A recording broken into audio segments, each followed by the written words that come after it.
En son geldiğinde dedim ki oğlum bak kafam çok karışık. Gitme dedim.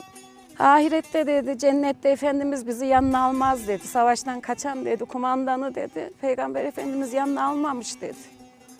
Bırak da dedi, biz dedi alnımızı gere gere dedi, şerefimizle gidelim.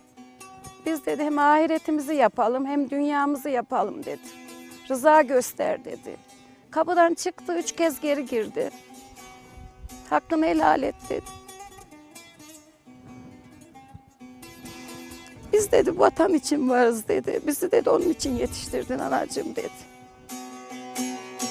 Sen bu kurtlar sofrasından çıkamazsan ona yanarım.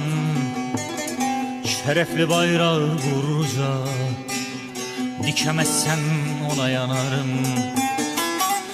Sen bu kurtlar sofrasından çıkamazsan ona yanarım.